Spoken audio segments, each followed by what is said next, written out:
Moi, j'avais qu'une crainte, c'est d'avoir une préférence. Qu'il arrivait dans ma tête, je savais que je voulais être papa. Est-ce que d'être père a changé? Si, moi, il y a des choses. J'ai peur pour mon gamin. Pour moi, c'était pas un projet du tout, en fait.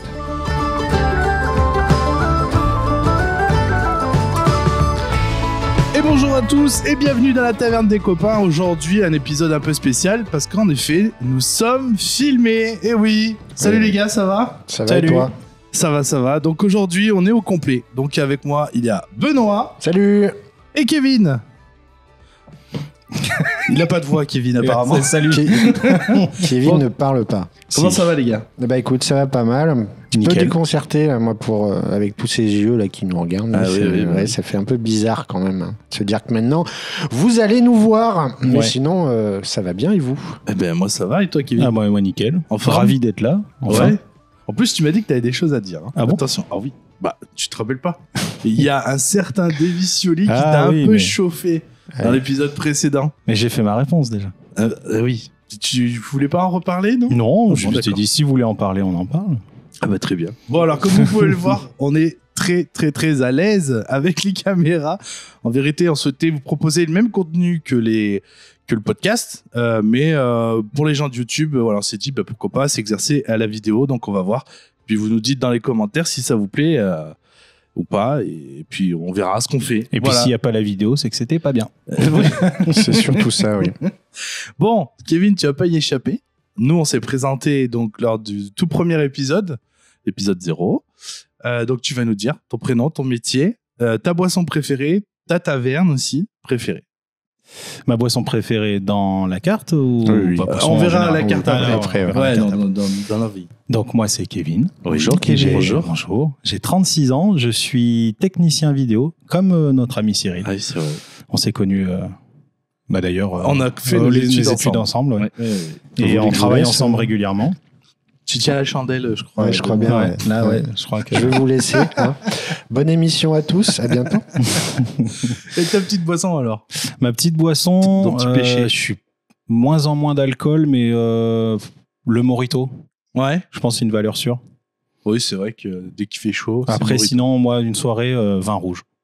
Ah, et le vin. Ouais, le vin. D'accord.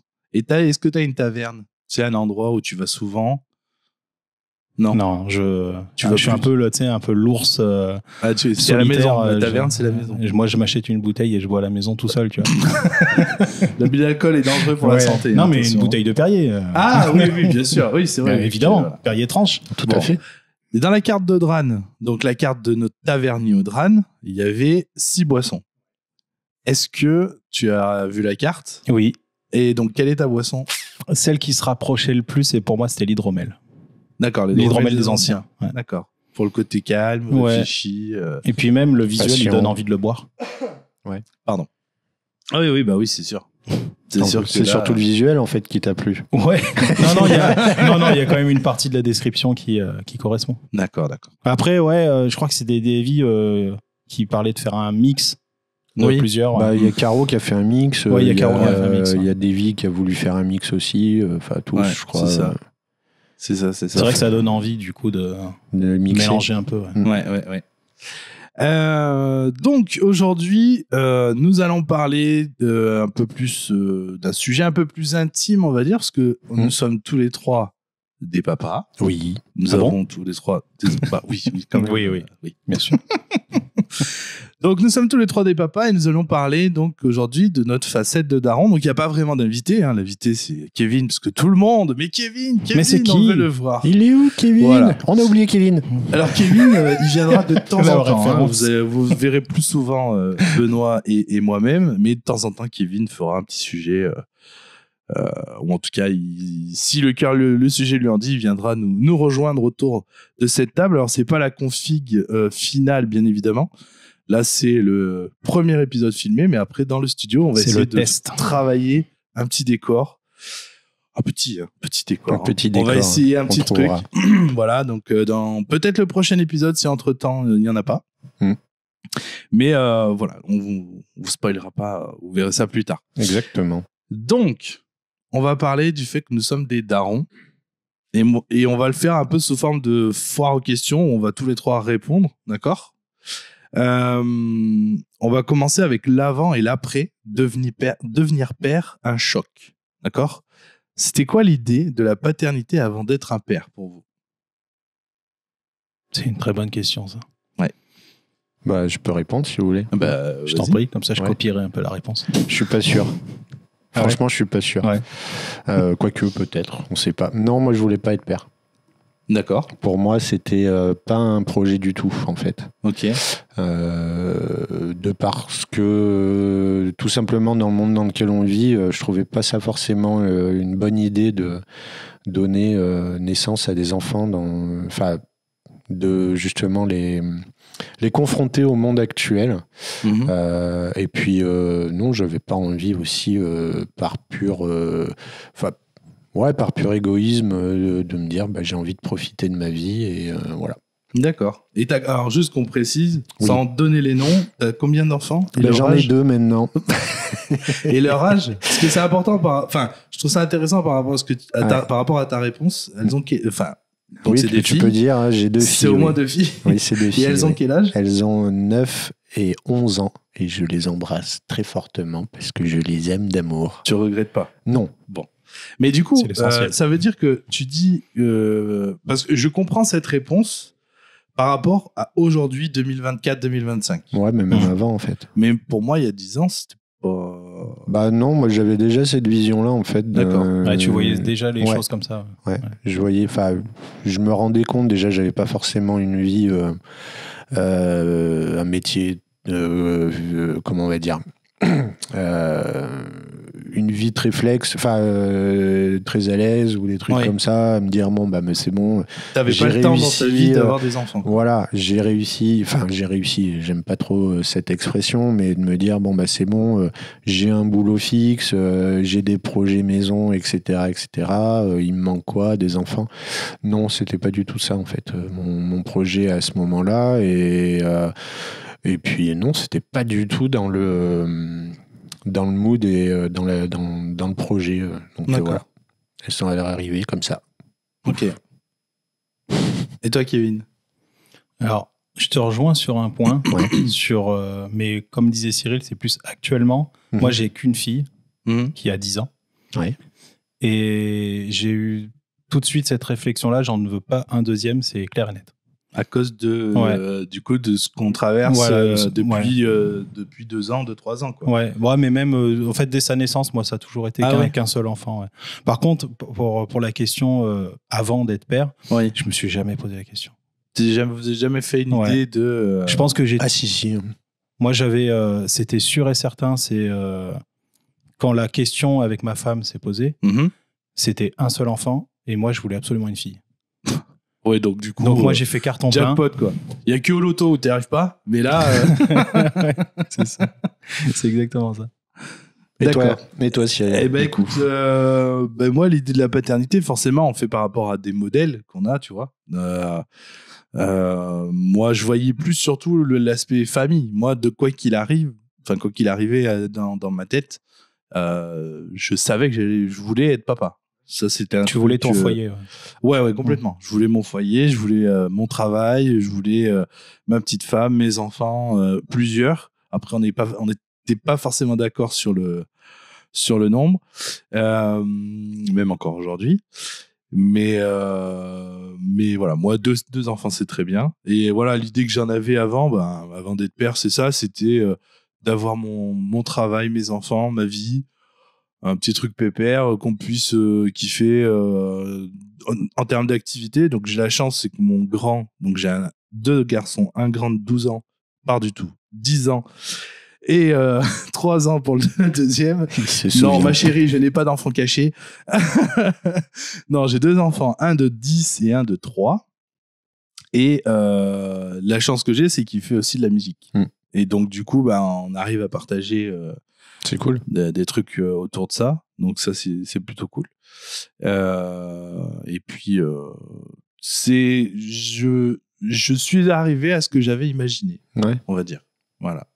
Et après, pour terminer, et pour vous rejoindre sur la question du moment actuel, effectivement, quand on voit le bordel que c'est, ça me donne pas envie d'en faire un 3e. au-delà de la fatigue. Enfin, en fait, j'aimerais comprendre nos parents, nos grands-parents qui faisaient plein d'enfants. Ouais. Mais quand on voit alors c'était pas le même coût de la vie non plus à l'époque, mais et encore, je pense que le rapport était le même.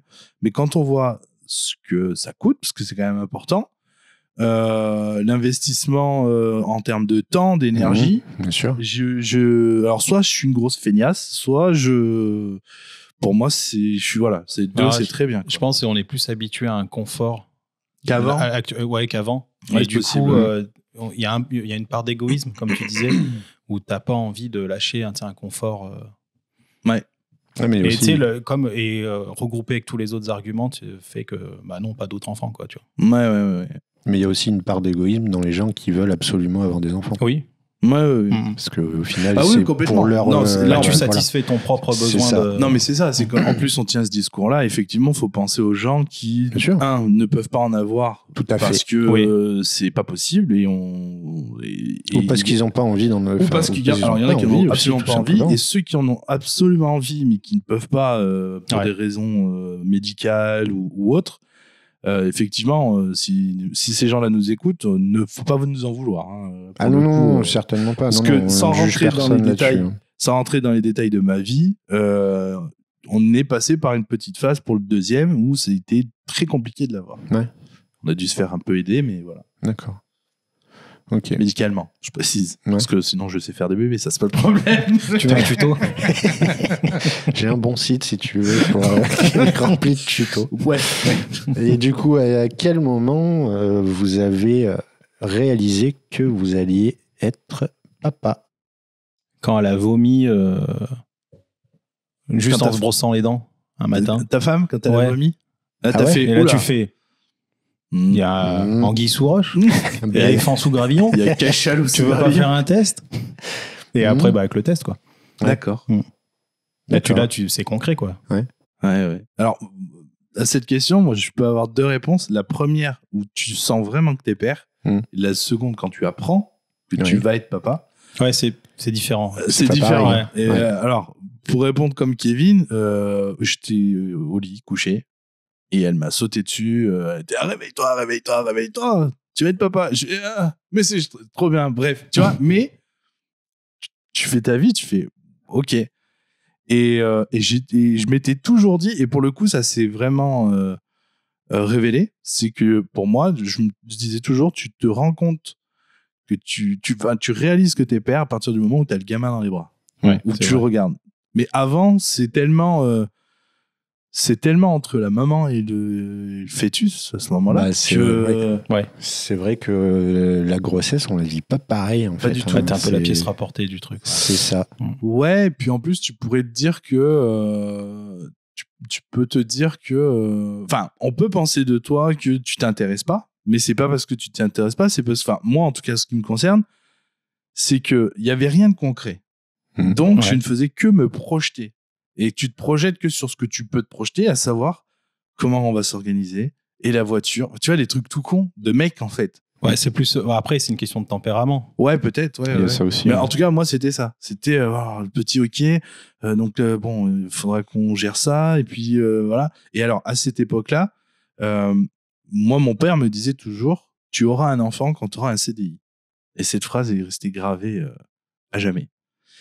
Et si bien que quand elle m'a dit je suis enceinte, le lendemain, j'ai commencé à chercher un boulot. D'où le fait que j'ai quitté l'intermittence pour partir dans un boulot.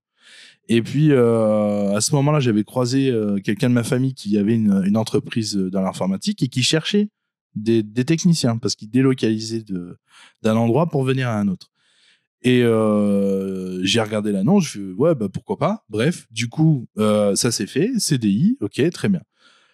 Aujourd'hui, je dirais pas que c'est forcément la meilleure solution parce que je pense que si j'avais été resté intermittent, au final, j'aurais peut-être eu plus de temps à partager avec mon petit. Bon, on s'est rattrapé après parce que je suis repassé intermittent. Mais du coup, voilà, dans ma tête, j'étais tellement matrixé enfant égale CDI que ça a été du coup. La période de grossesse, je l'ai vécue entre guillemets entre ma nouvelle vie pro Et le suivi avec... La période de grossesse, on la vit surtout par procuration, en fait. Hein, c'est ça. souvent. C'est ça. Donc, c'est compliqué de se sentir devenir père tout le long de la grossesse, parce que bon, à part un ventre qui grossit, on n'a pas forcément de choses concrètes, quoi. Donc, après, si, les choses concrètes, mais en termes de sensations différentes, c'est les premiers mouvements, les premiers coups de pied, les premiers trucs. C'est les seuls contacts qu'on a, en fait. Et toi, du coup, Benoît? Moi? Ouais. Bah, quand elle m'a dit faut qu'on parle. Qu'est-ce que j'ai fait? Assieds-toi, faut que je te parle. Tu vas passer ta vie dans le noir. Droit d'auteur. En plus, j'étais pas. C'est du cover, c'est bon, ça passe. On n'habitait pas ensemble, donc du coup, il a fallu attendre que on arrive à se voir et tout. Et du coup, là, tu fais qu'est-ce qui va se passer? C'est quoi le plan là et tout? Et en fait, non, après ça s'est très bien passé. Enfin, on a discuté, etc. Et puis let's go, quoi. Et sur quoi tu t'étais trompé en imaginant la vie avec un enfant? Tout. Tu t'es fait une idée, en fait, c'est totalement l'inverse. Ouais, comme beaucoup de gens, on se dit ça va être comme ça, ça va être génial, je vais pouvoir faire ci, je vais pouvoir faire ça. En fait, pas du tout. Hein. Tu fais ce que j'aime bien, c'est tu fais comme tu peux. De toute façon, hein, avec tes enfants, t'essayes de leur inculquer un peu de culture, un peu de tes passions, trucs du genre. Ça prend pas. Voilà, tu t'imagines toujours que on va faire ça, ça va être génial et tout. Et en fait, pas du tout, parce que ils aiment pas ou parce que si. Après, moi, le fait que justement j'ai 2 filles. Il y a des choses qui... c'est pas que c'est compliqué de leur faire les mêmes choses qu'on pourrait faire à un garçon, parce que c'est des conneries. Mais elles ont des envies de filles, parfois, hein, ou que... t'es là, t'es un peu... je sais pas trop comment m'y prendre, en fait. Oui. Parce que tu es père... vous êtes des parents séparés, hein, c'est ça? Oui. Et donc, tu dis ça par rapport à ça, par rapport au fait qu'il n'y ait pas la maman, entre guillemets, pour gérer ça? Non, c'est surtout que c'est vrai que quand tu te retrouves avec tout seul avec tes 2 filles, il y a ne serait-ce un truc tout con, hein, mais leur brosser les cheveux. Ah oui. C'est compliqué. Leur faire des couettes et tout ça. C'est des trucs comme ça où je vais pas leur faire. Enfin, on va pas avoir une activité, on fait les ongles ou des trucs du genre, quoi. Après, ça va, j'ai 2 filles qui sont relativement sportives et un peu casse-cou et tout ça, donc ça va. On peut aller faire du roller, des choses comme ça, donc ça, c'est cool. Et puis elles aiment beaucoup l'art, en règle générale, donc c'est sympa. Faire les dessins, les peintures. Peinture, même là, un peu de modélisation 3D, des trucs comme ça. Donc, elles sont même musique aussi, des instruments, elles en ont plein à la maison. Enfin, voilà, quoi. Donc, tu partages quand même pas mal de choses. Hein. Ouais, au final, oui. Après, c'est pas dans je vous impose ça. Oui, bien sûr. C'est, par exemple, là, pour Noël, je leur ai acheté 2 guitares. Les guitares, elles sont dans la housse depuis Noël, mais c'est pas dans le genre alors vas-y, on va faire les gammes, on va faire les arpèges, tout ça, machin. C'est t'as accès à des choses, tu fais comme t'as envie. D'accord. Voilà. Et pour toi, sur quoi tu t'étais trompé du coup? En imaginant la vie avec un enfant, puis une fois que t'es là, tu fais en fait. Je me projette pas, moi. En fait, l'enfant est arrivé. Ça fait très longtemps que tu le sais, hein, que je suis avec ma femme. Et on cherchait pas forcément à avoir un enfant. Il est arrivé. Ouais. Elle est arrivée, pour être exact. Et moi, je me projette pas, en fait. J'ai pas fait de plan. Alors putain, il me faut ci, il me faut ça. Alors si, j'ai juste acheté une bagnole un peu plus grosse, quoi, c'est tout. Mais un truc de mec. Mais c'est ça. Non, mais c'était l'occasion du coup. Oui. Mais après, non, je me suis pas projeté. J'ai pas fait de plan sur la comète. Faut absolument qu'on fasse ci, qu'on fasse ça. Moi, je laisse couler. En fait, ça vient comme ça vient. Ouais, moi non plus. Je pense pas. Tu vois, en préparant les questions, j'y réfléchissais, mais j'ai pas l'impression de. Ou alors peut-être que ça me viendra plus tard, mais Le seul truc, alors, qui était vrai avec le premier, c'est que je m'étais imaginé que ça allait être très dur, les pleurs, les ci, les là. Et puis, en fait, la chance qu'on a eue avec le premier, c'est que il y a eu des moments très durs, hein, mais franchement... Généralement, le premier, c'est pas forcément le plus difficile. Enfin, après, ça dépend. Hein. Ouais, c'est pas une science exacte, hein, mais c'est vrai que... Il n'y a pas de vérité en général. Mais le Terrible 2 existe. Oui, pareil. Oui, je t'aime, mais... Moi aussi, je t'aime, ma petite deuxième. Alors, l'impact sur le quotidien. Alors, quelle est la plus grosse galère quotidienne que tu n'avais pas anticipée? Le bruit des voisins. Parce que tu étais en appart... Enfin, en maison mitoyenne, accolée en centre-ville, tu vois. Bah oui. Ouais, c'est ça. Oui, quand entre adultes, tu te dis... Bon, et pour l'anecdote, ce qui m'a fait acheter ma maison avec 0 voisin accolé, c'est le bruit d'un voisin qui réveillait ma fille quand elle avait 2 ans, quoi. Oh la vache. Et j'ai dit, c'est soit j'achète une maison, soit je vais en prison. Donc, ouais, donc vaut mieux mais s'endetter sur 20 ans que de prendre 20 ans. Le fait d'avoir un bébé, un enfant en bas âge, c'est ça qui m'a fait rendre compte du bruit de voisinage en centre-ville, en fait. Et c'est devenu insupportable pour moi. D'accord. Ça m'a fait vriller, en fait. Avant, je pense que je faisais pas attention. Ouais. Tu vois, mais c'est vraiment un tout petit truc, quoi. La paternité, du coup, surtout la phase bas âge, me fait changer là-dessus. D'accord. Et je suis sûr que du coup, maintenant, ta fille, en plus, elle peut s'endormir, il y a du bruit, elle en a rien à faire, quoi. Alors ça, parce qu'elle tient ça de moi, c'est-à-dire que moi, à l'époque, je dormais sur l'enceinte avec les démons de minuit dans les soirées, tu vois. Pareil, je pense qu'on a tous eu la même enfance. Pareil.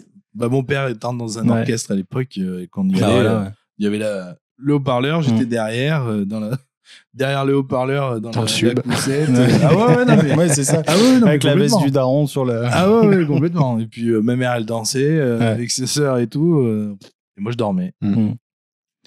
Et pour toi, du coup, la plus grosse galère que tu n'avais pas anticipée? Que j'avais pas anticipé, c'est d'être obligé de me lever le matin pour emmener des gens à l'école alors que moi, j'y vais pas. Pareil. Là, je suis dans cette phase-là, là.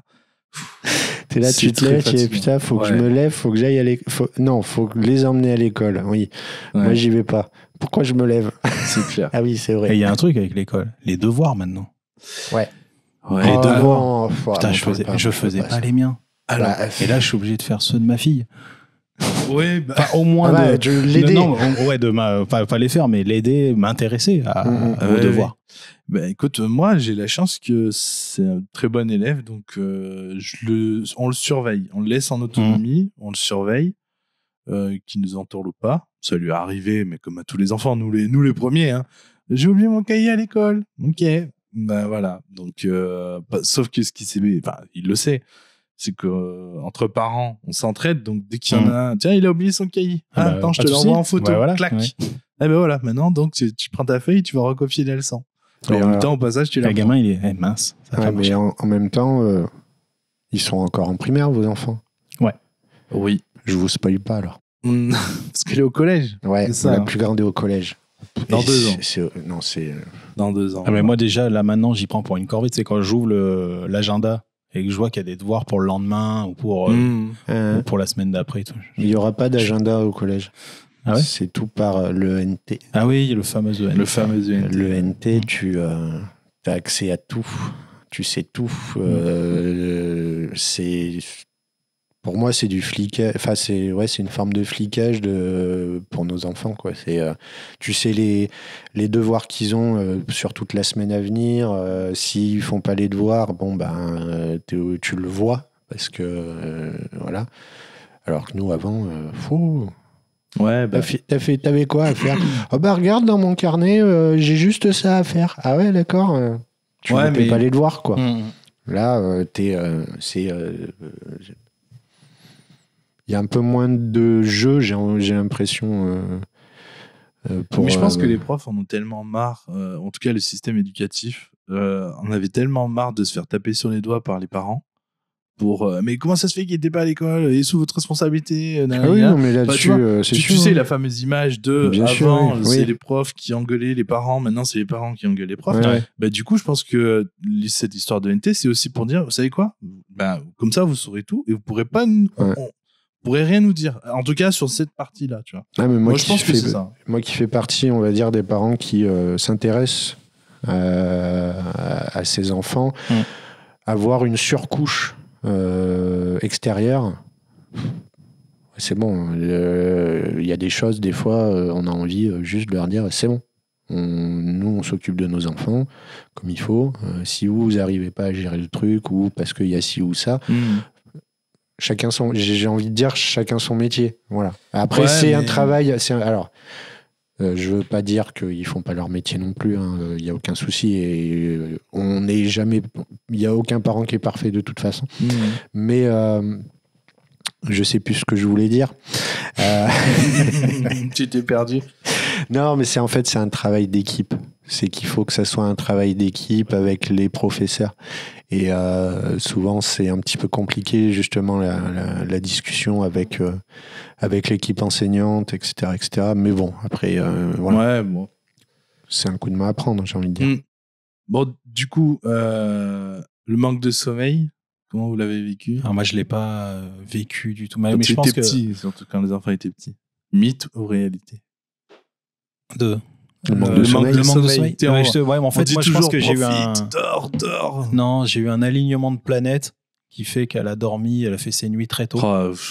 Je vous déteste. Et après, en fait, même quand elle faisait pas des nuits complètes, moi, je suis un couche-tard et ma femme est une lève-tôt.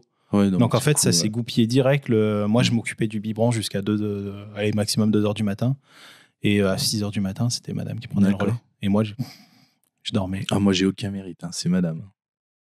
Après, vous l'avez fait à deux. Oui, non, mais je veux dire, le plus souvent, les nuits, ça a été elle. Ouais. Ça a été elle. Moi, j'avais la chance de l'entendre. Ah, mais moi, c'était ça mon problème. C'est que moi, comme Kevin, tu sais, les poupées que tu allonges, les yeux se ferment. Bah, pareil, et puis c'est comme si. Ah non, mais oui, et je pense que si on m'analyse et si on me met des électrodes et tout, je dois être à la limite du coma. La mort cérébrale. Ah non, mais complètement.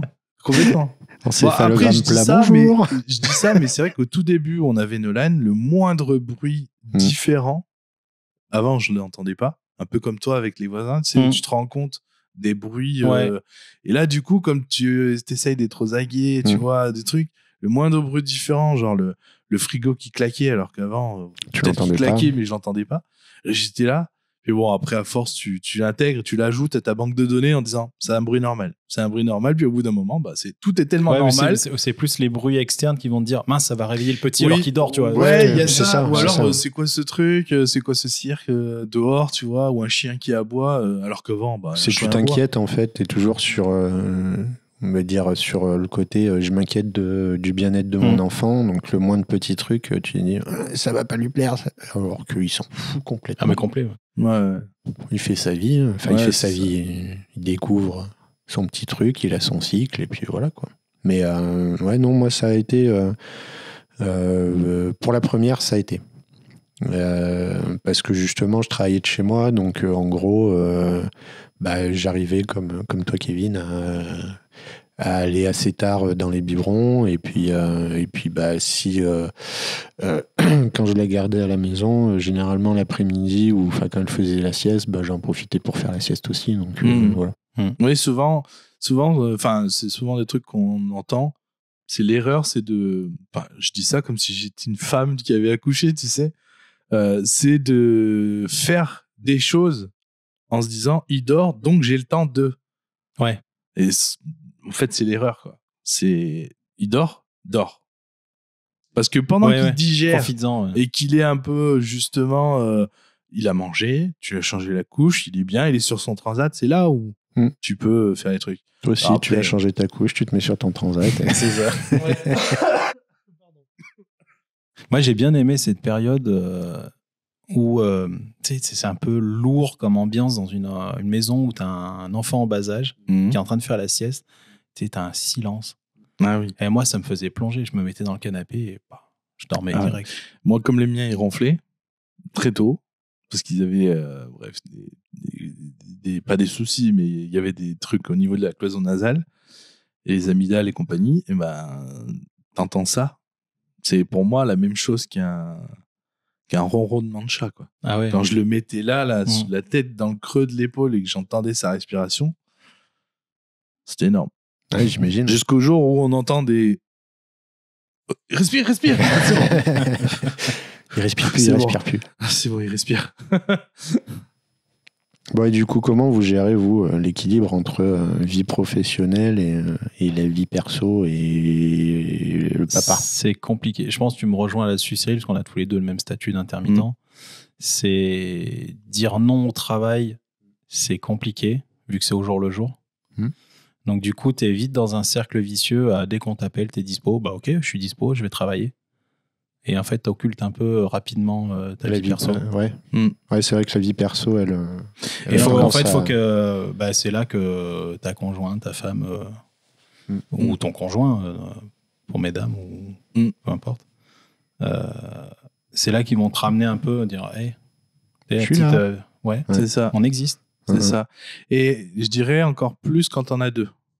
Parce que quand on a un, en fait, alors, pour mon cas, pendant 3 ans, j'étais dans une entreprise en CDI. Donc, travail du lundi au vendredi, de 9h à 17h30 tous les jours. Voilà.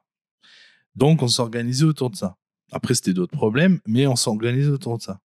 Et c'est vrai que quand tu es intermittent, c'est une chance de pouvoir organiser sa vie justement comme tu as envie. C'est-à-dire que t'as pas envie de travailler, t'as juste à dire que t'es pas dispo. Voilà. Ou après, tu peux vraiment ne pas être dispo, parce que je pense à tous les collègues qui nous regardent là. C'est pas qu'on veut pas venir bosser, hein, attention. Mais forcément, t'organises et tu trouves un équilibre, parce qu'il y a aussi tu fais aussi des choix par rapport à ce que en fait, c'est un tout, c'est vraiment un ensemble, parce que en fonction de la phase la phase de croissance de ton petit, quand il est à la maison, moi, avec ma femme, elle m'a dit, écoute, je sais que c'est très dur parce que c'est les premiers mois de ton gamin, mais je suis à la maison, profite. Donc là, bam, des contrats dans tous les sens. Parce qu'après, une fois qu'elle reprend le travail, il faut que tu fasses garder ton petit. Donc, selon le mode de garde que tu choisis, une nounou, une crèche ou même quelqu'un de ta famille qui peut le garder, il y a du coup des horaires qui se rajoutent. Bien sûr, oui. Et des contraintes qui se rajoutent. Et en fonction de tes choix, le prix aussi. Enfin, tu vois, et du coup, ça rajoute, sans parler de charge mentale, mais ça rajoute de la complexité à tout ça en te disant, je dois faire des choix. Entre privilégier mon travail et donc me rendre le maximum dispo pour mon employeur, mais la contrepartie, c'est que ta crèche, tu vas la payer 700 à 800 balles par mois. Donc, tu te dis, finalement, je travaille pour payer la crèche, pas pour ramener des sous dans le foyer, c'est pour payer la crèche. Donc en fait, c'est faire une balance à zéro. Et là, sans faire de dérivé, mais on est en train de rentrer dans une génération, surtout la nouvelle génération là, de nouveaux travailleurs, où après l'heure, c'est plus l'heure. Tu me payes de telle heure à telle heure, me demande pas plus. Parce que justement, le Covid, tout ça, on fait qu'on s'est rendu compte de tout ça. Tu prends conscience de certaines choses. C'est ça. Et quand tu es intermittent, en fait, du coup, et que tu as des enfants sur ces âges-là, surtout avec le deuxième, parce que voilà, le premier, j'étais jusqu'à ce qu'il ait 3-4 ans, j'étais en CDI, et après, je suis repassé intermittent, et donc là, j'ai tout réorganisé, mais c'est l'école. Donc, l'école, tu l'emmènes le matin, et après, la garderie, ça te coûte moins cher. En plus, tu peux te la faire défiscaliser jusqu'à ses 6 ans, donc t'en profites un peu. Et donc, du coup, voilà, tu réorganises tout. Alors que quand c'est un petit peu avant, tu essayes de... Voilà, avec ton employeur, tu lui dis, bon, là, je vais rentrer dans une phase... Moi, c'est ce que j'ai dit, sans aucun secret, à un de mes collègues qui gère nos plannings. Je lui dis, écoute, là, je rentre, je sais pas s'il s'en rappelle, mais je lui dis, je rentre dans 3 ans de compliqué, où je vais essayer d'équilibrer vos besoins et les miens, de par le fait d'emmener les gamins à l'école, etc. Et les vacances aussi. C'est une organisation, tout ça. Et parce que les vacances, les centres de loisirs, tous les Français, et même certainement tout le monde connaît ça, où du coup, équilibrer tout ça, c'est très compliqué. Mais encore une fois, en tant qu'intermittent, c'est beaucoup plus simple, je pense, que quelqu'un qui est en CDI, qui n'a que 5 semaines de congé par an. Et après, j'en parlais avec quelqu'un qui me disait, mais tu sais, nous, on sait qu'on a 5 semaines, donc on fait avec ça. Ah bah oui, c'est sûr, de toute façon. Et c'est pas comme si tu disais, bon, donc le mois prochain, je fais comme ça, le mois d'après, je fais comme ça, ou à telle période, je fais comme ça. Mais bon, c'est chaque cas est différent, donc. Ah mais oui, mais complètement. Ouais, moi, pour la première, j'étais entrepreneur chez moi, à faire mes petits contrats, donc j'avais du temps à lui consacrer. Enfin, surtout, je pouvais m'en occuper. Et, pour la deuxième, je bossais en intérim et je faisais les 3-8. Ouais. Et là, c'est encore une autre, parce qu'il faut jongler entre les horaires de travail. C'est ça. Plus les besoins des enfants. Donc, par exemple, quand je bossais de nuit, je dormais pas. J'emmenais la grande à l'école, la petite chez la nounou, et après, j'allais me coucher. Ouais. Ce genre de choses. Parce que sinon, t'es en décalage complet, tu les vois plus, quoi. Déjà, tu les vois plus, et puis même pour toi, physiquement et psychologiquement, c'est pas évident. Hein, donc, mais bon. Ça fonctionne après à un moment donné, de toute façon, donc on arrive toujours à se démerder. Tu trouves, de toute façon, tu trouves ton rythme. Hein. C'est ça. Moi, à l'époque, ça a été l'inverse de toi. J'étais en CDI. Oui, c'est vrai, on a fait l'inverse. Ouais. Et j'ai eu ma fille, j'ai tout lâché pour devenir intermittent. Alors, dans la famille, ils ont tous dit, mais il est fou. Il est cinglé, ce type. Et c'est vrai qu'on s'était perdu de vue. Chacun avait fait son chemin. Et puis moi, j'étais parti à Orléans. Après, je suis revenu au bout de 1 an et demi, 2 ans. 2 ans. 1 an et demi. Ouais, 1 an et demi. Quasiment 2 ans. Bref. Et puis, je sais même plus à quelle occasion on s'était retrouvés. Et puis, c'est là où tu m'avais dit, mais moi, je quitte le CDI. Je dis, mais moi, j'en cherche un. Non, mais moi, je veux me barrer. Va pas là-bas. Ok, bon, d'accord. Bref. Ouais, j'ai quitté le CDI, elle avait 3-4 mois. Parce qu'ils avaient quel âge, nos petits, quand on s'était retrouvés? Ouais, ils étaient pas bien vieux. Hein. Ouais, on devait peut-être à peine... 1 an, quelque chose comme ça. Ouais, c'est ça, ouais. Bah, tu vois, je pense que si... Non, ça aurait rien changé, de toute façon. Ah, quoique, je pense que si on s'était gardé de vue à ce moment-là, je suis pas sûr que je serais parti en CDI, tu vois. Ouais. Parce que tu m'avais dit, mais tu organises ta vie comme tu veux. Il me dit, oui, ok, il faut bosser, mais ouais. Ouais, alors c'est vrai que tu as cette liberté de pouvoir dire non, mais après, c'est comme moi, c'est un luxe que tu as, mais que tu n'utilises pas forcément. Non. Non. Parce qu'il faut trouver l'équilibre. On aime notre boulot aussi, il y a ça aussi. Donc, heureusement. Non, heureusement, c'est sûr. On fait partie des chanceux qui aiment leur travail. Donc, du coup, quand t'appelles et que t'es dispo, bah oui, carrément, j'y vais. Est-ce que tu considères ton travail comme vraiment un travail, en fait? Non, moi non. Franchement, non. Je vais pas dire non, parce que si tu me fais gagner au loto, là, je vais pas aller au travail pour le plaisir. Oui, non mais... Alors, j'y vais parce qu'il y a le salaire. Ouais. Oui, non, bien sûr. Mais t'aimes ce que tu fais. Donc par contre, final, quand même. Oui, non, j'y vais pas avec le boulet au pied, ça c'est sûr. Non, c'est sûr que tu me demandes de dépanner 1 semaine sans être payé, parce qu'ils sont vraiment dans la merde, je le ferai. Après, quel grand cœur, c'est comme... Ah non, mais moi, demain, je gagne au loto. Ouais. Non, mais déjà, j'en mets 90% pour mes gros lotos, hein, attention. 90% pour ma famille et 10%, mon gars. Mais je me fais un kiff. Je pense il rachète le travail. Ouais.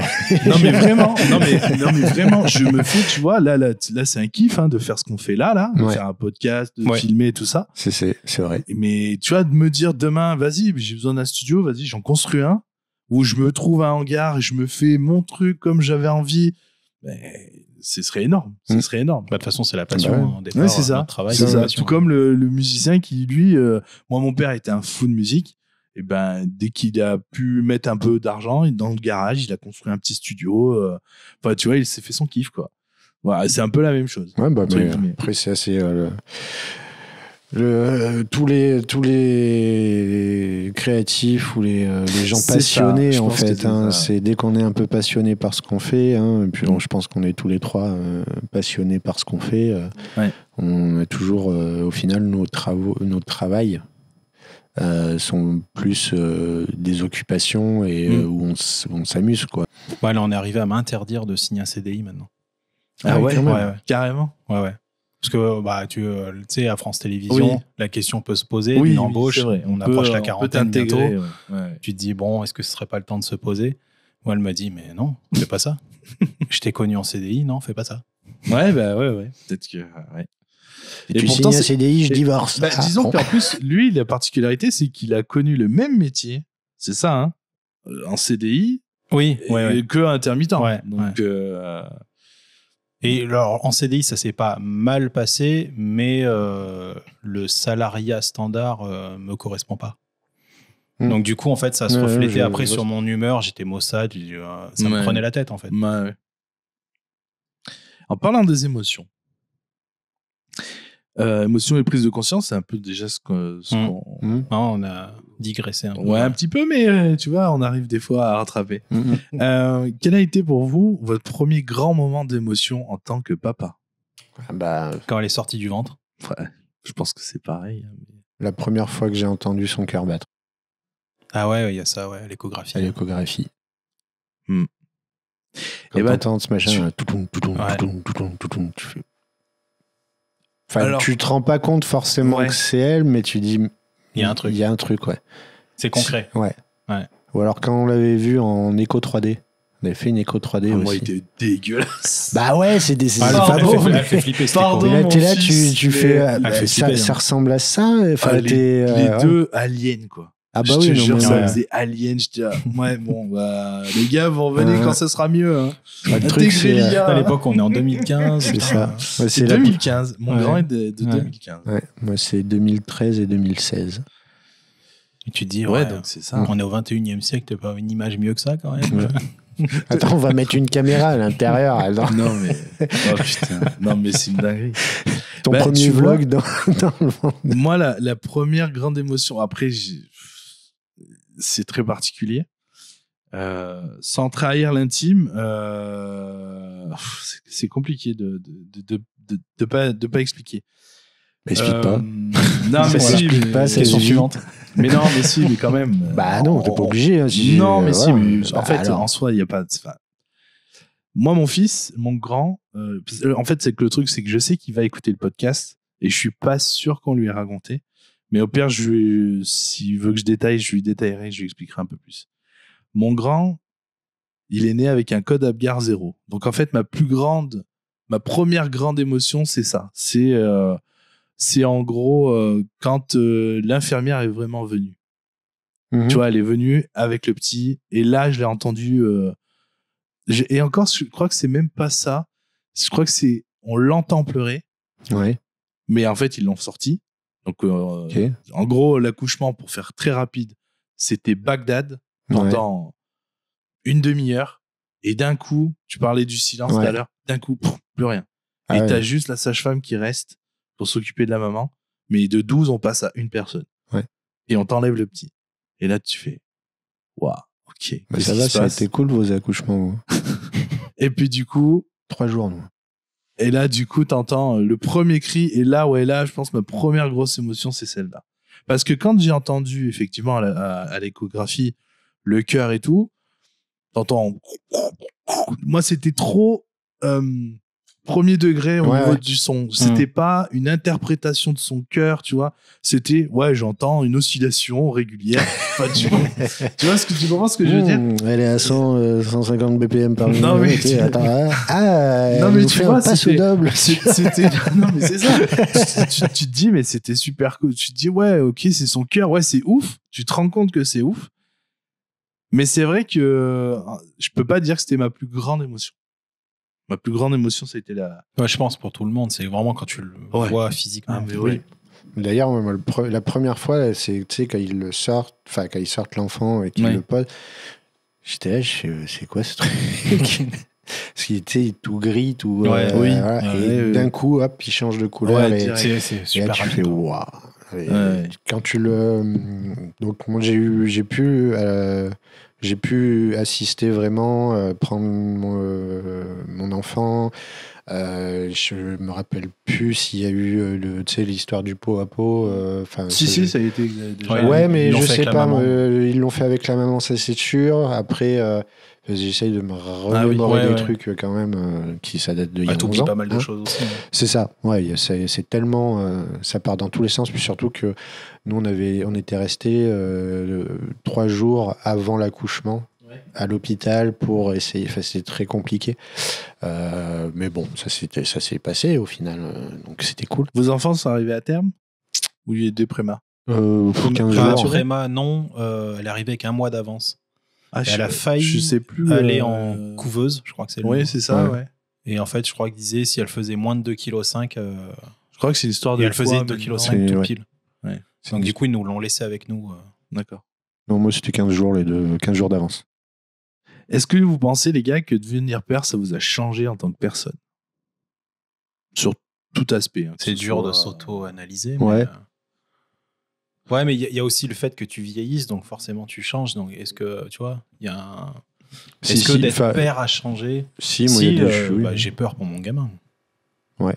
Là-dessus, ouais. J'allais vous parler de ça. En termes, justement, pour rester justement dans les émotions, il y a des choses où... des trucs qui, à l'époque, des films, des vidéos, des trucs comme ça, ou des séquences que tu vas vivre, que à l'époque, sans enfant, ça aurait été bon. Et que. Tu projettes. Ouais. Et ben, ça me rassure de ouf. Ouais. Ça me rassure de ouf parce que. Et là, tu fais. Moi, je suis devenu hyper sensible. Mais je crois que je suis le dieu de l'hypersensibilité. Mais vraiment, ça m'a changé. Ça y est, t'as viré HPI, toi. Non, ça HPE, ça m'a changé littéralement. Mais littéralement. Et je m'en suis rendu compte sur un film. Quel film? Je voudrais pas le. Je crois que Star Wars. Non, c'était un sac. La revanche des Sith. Je crois que c'était un sac de billes. Je crois que c'était un sac de billes avec Patrick Bruel. Vous savez, c'est l'histoire. Ouais. Non. Je confonds peut-être mais je crois que c'est un sac de billes. Peut-être. C'est l'histoire, vous savez, de 2 frères, enfin d'une fratrie, qui sont envoyés dans des trains pour rejoindre Marseille. Ouais, oui. Depuis Paris. Oui, d'accord. Et ce film est interprété, donc Patrick Bruel joue le rôle du père de ces gamins. Et d'ailleurs, les enfants, dans l'histoire vraie, ils ont écrit un livre et c'est adapté d'un sac de billes, le livre, ils ont fait le film. Donc tout ça, c'est une histoire vraie. Et je vous mettrai l'extrait qui m'a fait vriller et prendre conscience que je suis devenu fou, hypersensible. Ouais. C'est quand à table, la scène où il est à table avec ses enfants et qu'il leur parle en allemand en disant est-ce que t'es juif? Non, ou en français. Il dit est-ce que t'es juif? Vous allez me jurer que jamais vous direz à qui que ce soit que vous êtes juif. Promis. Joe, t'es juif? Non. Arrêtez! Je sais que t'es juif! Est-ce que t'es juif? Non! Je sais que t'es juif! Non, je suis pas juif! Faut mieux prendre une claque qui fait mal que de perdre la vie parce qu'on a peur d'en prendre une. Ouais, mais là, j'ai transposé à mon fils de fou. Et là, tout le long du film, dis-toi qu'à la fin du film... Tu as ici Patrick Bruel. Non, mais déjà, dès que cette scène est arrivée, là, j'arrivais plus à respirer. Je cramponnais. Qu'est-ce qu'il y a? J'étais là. J'arrivais plus à respirer. Les larmes de fou, je me cachais. Ouais. Fin du film, j'ai attendu que tout le monde sorte pour sortir. Je ne pouvais pas sortir le cul de ma chaise. Et alors que des films comme La Liste de Schindler, Le Pianiste, qui sont quand même, tu vois, très points. Ouais, mais c'est pas lié à un enfant directement. Non, mais tu vois, là, en l'occurrence, et c'est ça qui m'a fait, et ma femme, enfin, Jenny Manet m'a dit, mais en fait, tu te projetes, et c'est obligé voilà. Et surtout, maintenant, mais surtout, tout, n'importe quoi, dès qu'il y a le moindre truc qui me rappelle le rôle de père, le truc, oh, mon gars, je peux partir. Je peux partir de fou. Ouais, même à Avengers, je peux chialer. Hein. Je s'appelle Groot. Mais il joue tellement bien que je peux en chialer. Non, mais pour la blague, non, je te promets, il y a des films où mais c'est vrai, des moments où t'es là, Alors qu'avant, c'est cool, c'est 2 potes qui se retrouvent. Et là aujourd'hui, c'est non, mais putain, c'est deux potes qui se retrouvent, quoi. Ouais, mais toi, tu le transposes à le moindre moment d'émotion dans un film. En fait, au début, c'était dès qu'il y avait un enfant. Ouais. Et puis, plus j'avance dans l'âge, ouais. plus c'est pour tout et n'importe quoi. Alors, peut-être qu'il faut que je consulte, hein, c'est possible. Ah non, c'est J'ai pas, peut-être des trucs à régler. Moi, c'est ça, pas aussi fort. exacerbé, Ah non, c'est que lié à un enfant. Le dernier truc, et c'est vrai que souvent, ça arrive beaucoup dans les films. Je peux plus les séries où il y a des enfants, c'est fini. Ah non, moi il y a des trucs dès qu'il y a un enfant c'est mort. C'était quel film je crois où le gars il est insomniaque le gars ça faisait 1 an qu'il avait pas dormi, alors je sais plus si c'est pas avec Christian Bale ou un truc comme ça où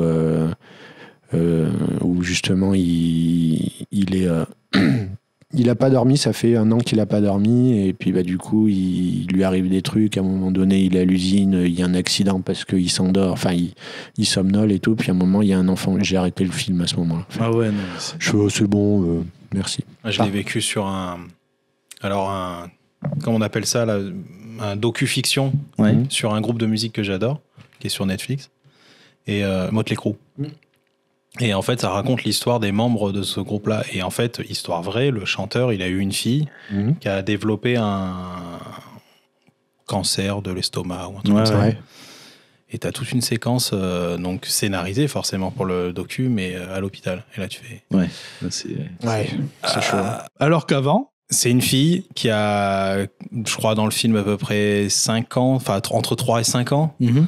Quand le film est sorti, ma fille avait à peu près cet âge-là. Là, tu projettes de ouf. Ah bah oui. Et comme en plus, tu sais que c'est une histoire vraie, tu dis, mais en fait, ça arrive demain, la même chose, quoi. Et là, là, c'était dur. Cette séquence a été dure. Oui, il y a un animé qui m'a fait ça. Pokémon ? Non. Dragon Ball ? Non. Le tombeau des Lucioles. One Piece ? Tombeau des Lucioles ? Ouais. Je connais pas. Non plus. Le tombeau des Lucioles, regardez-le pas. Ah bon, d'accord.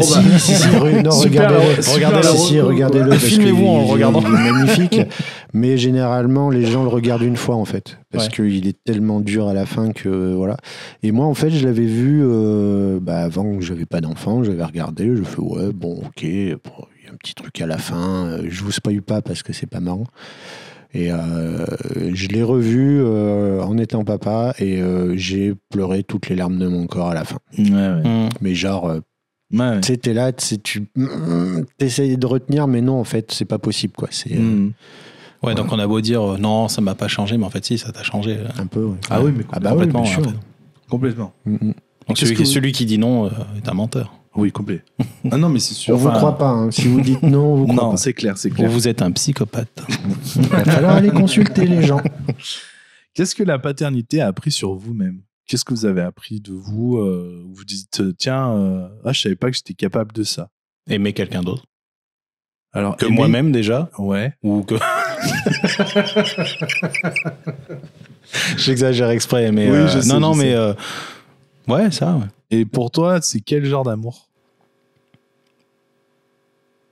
Inconditionnel, déjà. Ouais. Est-ce que tu penses que si tu avais plusieurs enfants... Alors, ça fait partie de mon cheminement de ne pas en avoir un deuxième.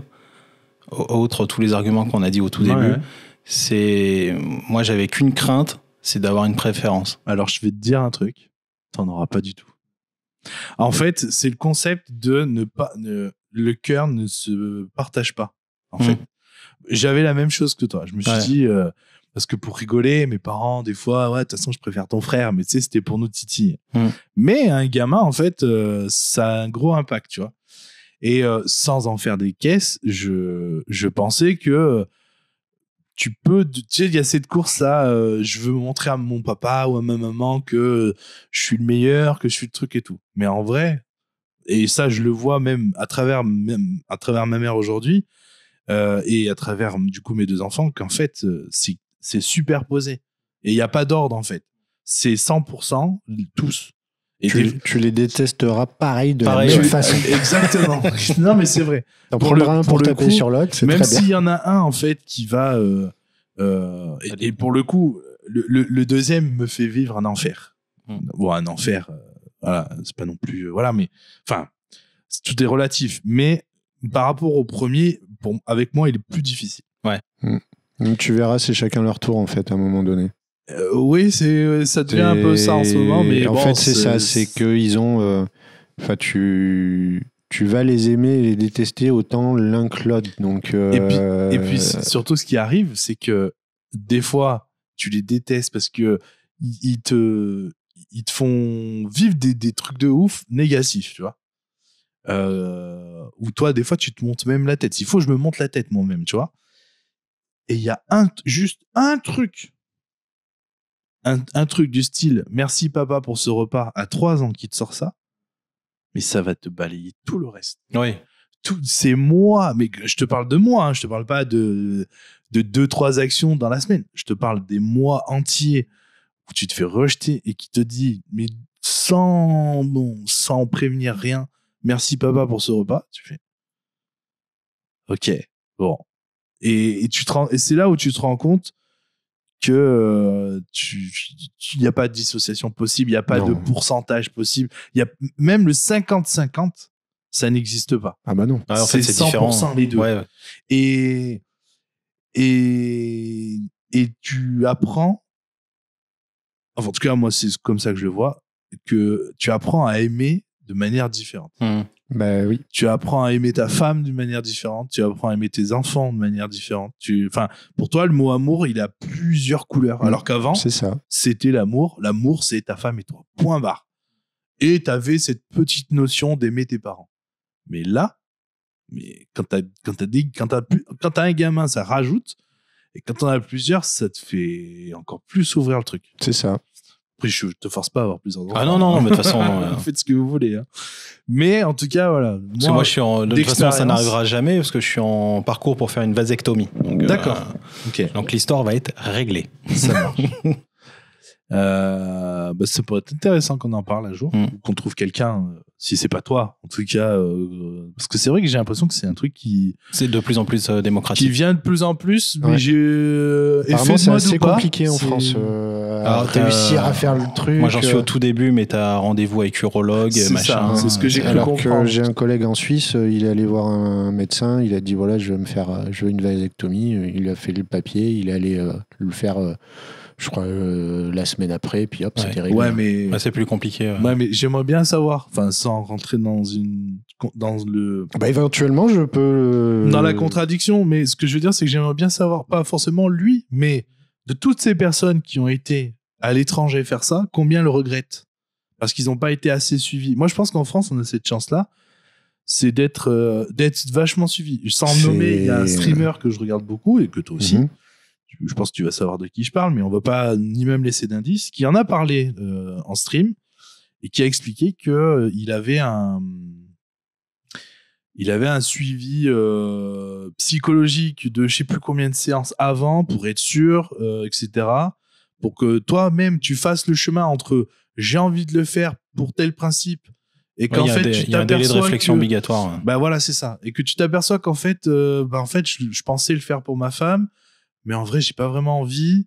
Ça me fait peur maintenant que je me suis un peu engagé auprès d'elle. Enfin, tu vois, et je pense que tous ceux qui, vas-y, je vais en Suisse, là, clac, terminé.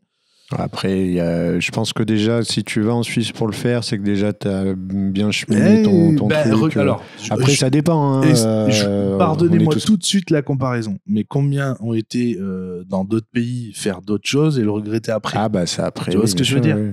Bah, ça... Moi, c'est ça qui me. Moi, je préfère que ça soit long.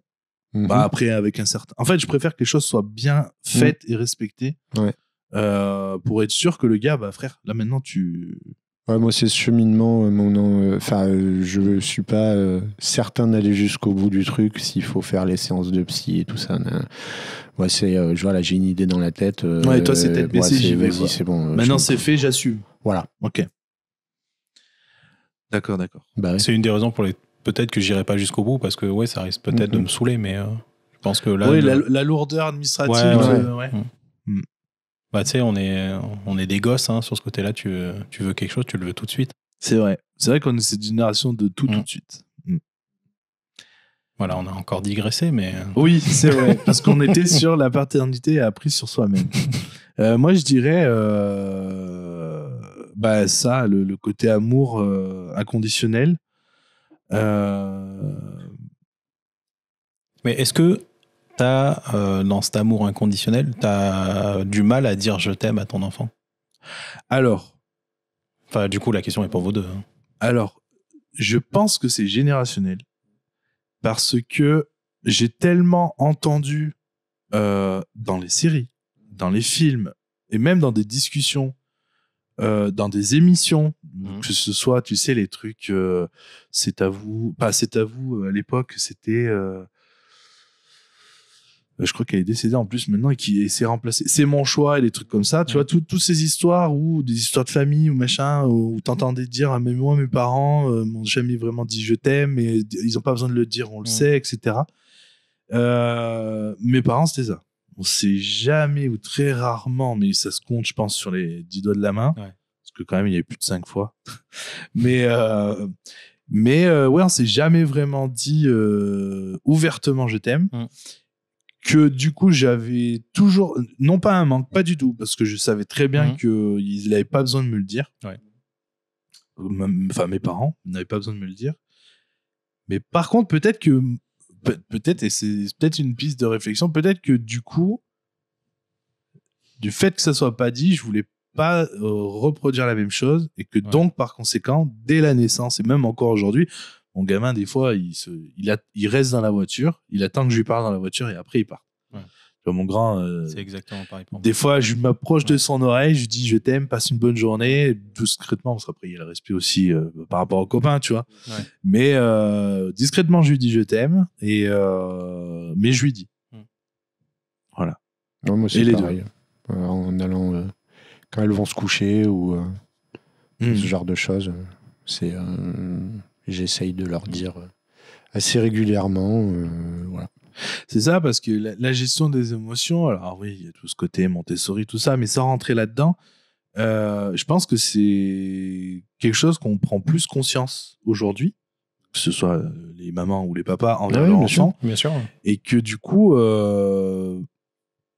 moi j'essaye de commencer la journée avec quelque chose de joyeux, et terminer la journée avec quelque chose de joyeux aussi.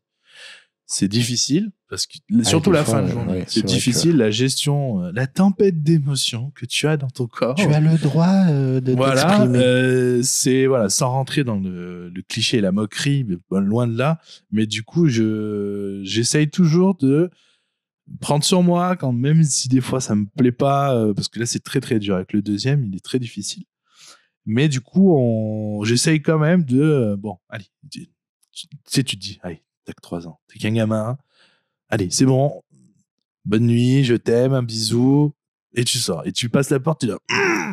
Est-ce que c'est ton enfant qui est difficile, ou est-ce que ton niveau d'acceptation de ce qu'il fait n'est pas justement plus bas que ce que tu aurais pu accepter pour le premier ? En fait, il devient de plus en plus bas.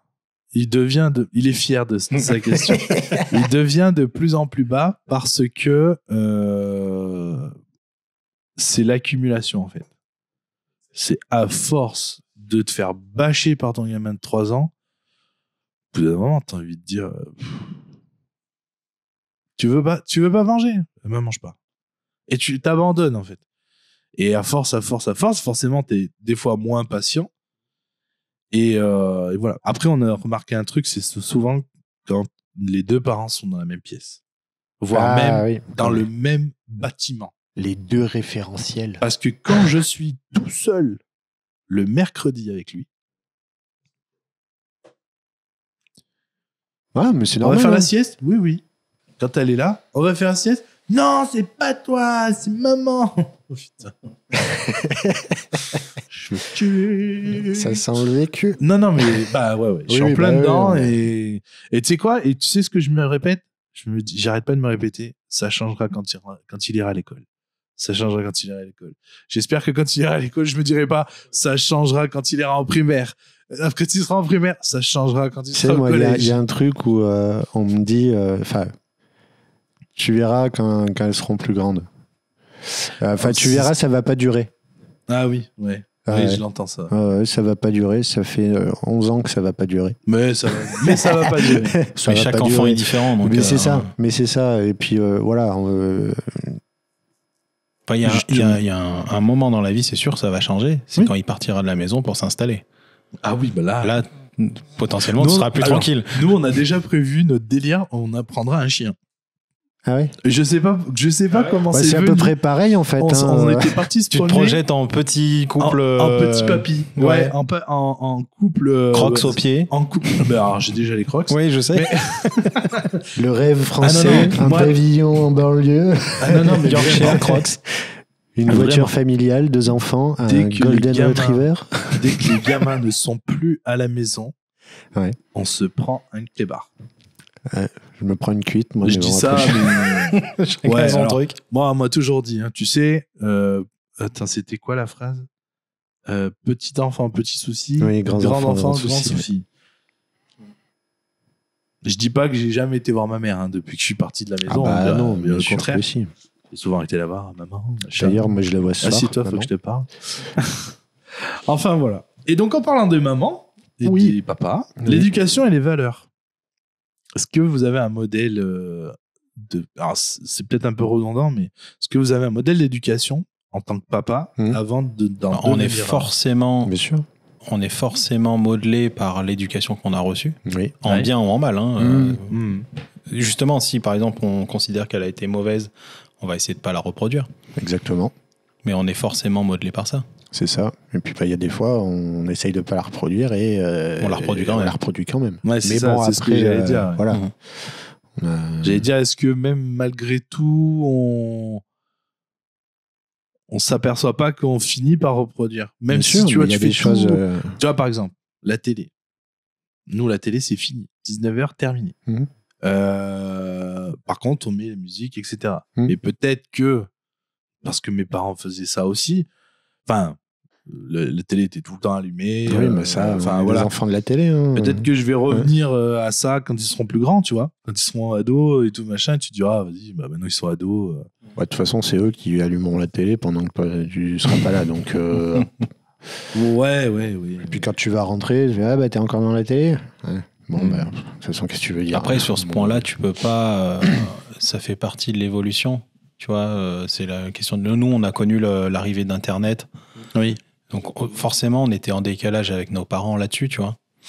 Et eux, on a le même décalage là-dessus. T'as vu la vitesse à laquelle ils savent se servir de ça? Ah, c'est impressionnant. Enfin, du téléphone, du coup. Malheureusement, je dirais. Qu'ils savent le manipuler, pas le savoir s'en servir. Oui, le manipuler. C'est-à-dire, tu le déverrouilles et vas-y, je me mets des jeux et des machins. C'est ça. Donc, il y a forcément un décalage et tu peux pas aller contre cette évolution, qu'elle soit bonne ou mauvaise. Enfin, après, je sais pas si on est bon juge pour savoir ce qui est bon ou mauvais dans l'évolution, tu vois. Oui. Mais elle est là de toute façon. Ouais. Donc, nous, on n'a pas d'interdit là-dessus. T'essayes de modérer. Ouais. C'est de pas passer 3 heures alors qu'il fait beau dehors. Oui, tu vas dehors, quoi. Tu vas dehors. Mais bon, même s'il fait pas beau, mais tu vois, nous, comme je disais, on est une génération qui a connu l'arrivée d'Internet. Oui. On a tous des smartphones, des tablettes, des machins. Et forcément, les gamins, ils nous voient faire. Oui. Et on est tous sur notre téléphone. C'est sûr. Hein. On est tous sur notre téléphone. Bizarrement, moi, justement, qu'elles ont la grande a accès à un téléphone, de me voir justement sur son téléphone, ça lui donne pas plus envie que ça, en fait. Au contraire. C'est-à-dire, je vois pas l'intérêt. Alors on en discute. Hein. Bon, bien sûr, après, il y a des trucs. Il y a le tempérament aussi, mais c'est pas le truc. Je veux mon téléphone. Si je lui, si par exemple, je vois qu'elle a dépassé un petit peu le temps ou un truc du genre, je fais, tu m'amènes ton téléphone. Maintenant, elle arrive, elle prend, elle le pose et puis voilà. Quoi. C'est pas. C'est parce que tu contrôles le temps. Quand tu as des enfants, justement, tu es un petit peu obligé de contrôler le temps, contrôler ce qu'ils regardent. Voilà, parce que un minimum, si tu t'intéresses à ce qu'il y a sur les réseaux, ce qu'il y a tout ça, vu que c'est un petit peu mon boulot, et puis que tu sais que c'est pas forcément très sain déjà pour toi, et que tu veux essayer de protéger ton enfant de certaines choses, tu contrôles en partie. De toute façon, il faut bien aussi qu'ils se fassent leur propre expérience, mais tu contrôles en partie le temps d'écran, au moins le temps d'écran du téléphone. D'accord. Et est-ce que vous avez des principes d'éducation que vous êtes dit, que quand je serai papa, je ferai ça comme ça, et que vous avez réussi à l'appliquer, ou est-ce que vous vous êtes laissé guider complètement Non, moi, je suis plus... alors, je vais mettre... je pense essayer de lui donner les clés de... fais ce que tu veux, en fait. Tant que ça te fait plaisir, machin. Ouais. Alors, bien sûr, dans le cadre légal. Hein. Oui. Mais, papa, j'ai découpé des gens. J'essaye. Je dis pas que j'y arrive forcément, mais c'est l'idée que j'en ai, en fait, de l'éducation. D'accord. Ne fais pas aux autres ce que tu n'aimerais pas qu'on te fasse. Ouais. Tu vois, si on reprend l'exemple des écrans, moi, il y a des trucs qu'elle regarde sur YouTube, des machins. Je trouve ça, mais nul. Ouais, pareil. Mais en même temps, c'est ce qui va lui aussi lui donner des souvenirs de son enfance. Enfin, moi, j'ai été bercé avec Dragon Ball. Ouais, J'imagine qu'il y a certains parents, Dragon Ball, ils disent, mais c'est nul ce truc, c'est violent. Oui, c'était même ça. C'est-à-dire qu'on a été jusqu'à faire fermer le Club Dorothée à cause de ça. Quoi. Donc, mais moi, j'ai des souvenirs de dingue de cette période-là. Tu vois, c'est une petite Madeleine maintenant quand je regarde Dragon Ball. Oui. Donc, j'ai envie qu'elle ait le même genre de truc. Donc, je ne juge pas ce qu'elle regarde. Enfin, je trouve ça nul. Mais voilà, ça fait partie. Moi, je regarde Dragon Ball avec mes filles. C'est trop bien. Ouais, c'est bien. C'est trop bien. Moi, j'avais De toute façon, Dragon Ball, c'est la vie. Bah oui. J'avais ça rejoint ce que tu disais, Kevin. J'avais un principe d'éducation. Oui, d'éducation dans le sens, et de valeur dans le sens où on a toujours dit avec ma femme que nos enfants feraient... En fait, j'ai toujours vu le sport et la culture au centre, ouais. Comme une institution d'apprentissage obligatoire dans une vie d'enfant. Parce que je suis passé par là, et c'est fait peut-être cliché ce que je vais dire, mais à partir du moment où tu es dans une école de musique ou que tu pratiques de la musique, t'es pas dans les rues à te faire chier et à être tenté par faire des conneries parce que tu veux passer le temps, tu vois. Moi, je voyais dans mon quartier, petit quartier que j'avais, dans lequel j'étais, où t'avais des gamins, c'était conneries sur conneries. Les soirs, ils faisaient les devoirs, s'ils les faisaient. Et puis, tu savais, à 17h15, ça y est, ils étaient déjà dehors. Alors, des fois, ils jouaient au foot, tout ça. Et bien souvent, ça dégonflait des pneus. Enfin, tu vois. Et donc, moi, j'ai beaucoup, toute mon enfance, et elle était très joyeuse, sans problème, j'ai fait sport et musique. Et ma femme, qui n'a pas eu cette chance, mais qui a toujours voulu faire de la même chose, elle a eu quelques activités, mais pas forcément ce qu'elle avait envie. Du coup, on rejoignait nos deux envies, à savoir culture et sport en plus de l'école, dans la mesure du possible, bien sûr, et avoir l'envie de faire ce que tu veux faire. Moi, mon fils, il a voulu faire du foot, on l'a mis au foot. Après, il a plus eu envie de faire du foot. Ok, mais par contre, dans le contrat, c'est sport et culture. Ok, tennis. Ok. On te fait. T'imposes quand même le fait que c'est sport ou culture. La musique, il voulait arrêter, ça me faisait un peu mal au derche, tu vois. Et on a quand même insisté parce que après c'était mais je vais faire du dessin. Mais en fait, c'était juste une raison pour partir parce qu'il avait compris que du coup c'était indéniable, c'était musique, enfin culture et sport. C'est bien le dessin aussi. Oui, mais donc du coup. On s'est dit, ok, dessin. Donc, on lui a acheté de quoi faire des planches de BD avec un espèce de petit... ça coûtait vraiment pas très cher. Ouais, une espèce de petit écran rétro-éclairé pour qu'il puisse dessiner, faire des petits trucs d'animation, des petits trucs comme ça, tu vois, pour voir. Avec des bouquins qui t'aident à faire tes premiers personnages, tes bulles, tes trucs et tout. Parce qu'il est... En fait, là-dessus, on voyait qu'il était vachement porté là-dessus. À l'école, il se fabriquait des mini-histoires comme ça. Donc, on s'est dit, Cyril prend sur toi, s'il faut, c'est pas la musique, tu vois. Il a voulu faire des échecs. Alors, moi, je me suis dit, super, les échecs. Qu'est-ce qu'on... ok. Tu veux faire... Et après, je me suis dit, ok, tu veux faire des échecs? Moi, je suis pas un grand joueur d'échecs, je vais rien t'apporter. On va se renseigner. On l'inscrit dans un club d'échecs. Une fois par semaine, il va aux échecs. Tu vois, nous, c'est ça. Tu veux faire ça? On le fait dans la mesure, bien sûr, bien sûr, oui. qu'on peut. Tu vois, si tu me dis demain, papa, je vais faire de la motocross, frère, on va t'acheter une moto. Tu vois, ok, mais alors, 1, tu seras plus grand. 2, c'est toi qui t'occupes de la J'ai mécanique. le même raisonnement que toi, mais par contre, si elle me dit, je veux faire de la motocross, allez, on y va. Mais oui, mais toi, t'es motard. Donc non, mais tu vois, par exemple, juste, je te coupe, hein, mais... Non, mais j'avais fini. Ouais, elle faisait du poney. Parce que du côté de ma femme, pareil, dans la famille, c'est très poney, machin. Et elle avait un truc avec les chevaux dès tout petite. Donc on l'a inscrite au poney. Et à un moment donné, on a bien vu que ça commençait un peu à la gaver. Ouais, ça avance pas vite. Et là, depuis un peu moins d'un an, elle a testé le BMX, la course de BMX, en fait. Il y avait, avec les JO, tu vois, il y avait des démonstrations, des machins. Elle a surkiffé. Et là, on commence à se renseigner. À Vichy, rien du tout. Parce que j'habite Vichy, du coup. Et le plus proche, Landes, 40 minutes de route. Bah, on l'a inscrite. Ouais. Et au bout de quelques cours, le coach, un peu la même réflexion qu'il a fait pour ton fils, il y a un truc. Il y a un truc avec votre fille. Faut que, si elle veut vraiment, elle peut. Alors, en plus, c'est une fille dans un domaine où il n'y a pas beaucoup de filles. Elle peut monter très vite. Moi, j'ai ok, pas de problème. Je suis allé à Chartres acheter un vélo. Oui, c'est vrai. Ah ouais. Ouais. J'ai trouvé une occasion de ouf à Chartres. J'ai donc pris la bagnole, allé à Chartres. Je suis comme un dingue. En fait, du coup, mais je te rejoins là-dessus, c'est que, ok, si elle veut faire ça, on y va à fond. Ouais, c'est ça. Ouais. C'est ça.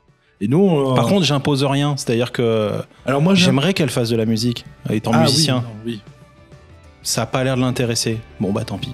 La suite, la semaine prochaine. Et voilà, braves gens, notre épisode touche à sa fin, mais la taverne reste ouverte. Si cette petite escapade sonore vous a plu, pensez à nous le faire savoir. Abonnez-vous, laissez un commentaire ou une note. Vous pouvez aussi nous rejoindre sur Instagram, Thread, YouTube pour discuter, partager vos idées ou juste passer nous dire bonjour. On adore lire vos commentaires. Allez, on se retrouve très très vite pour un nouvel épisode.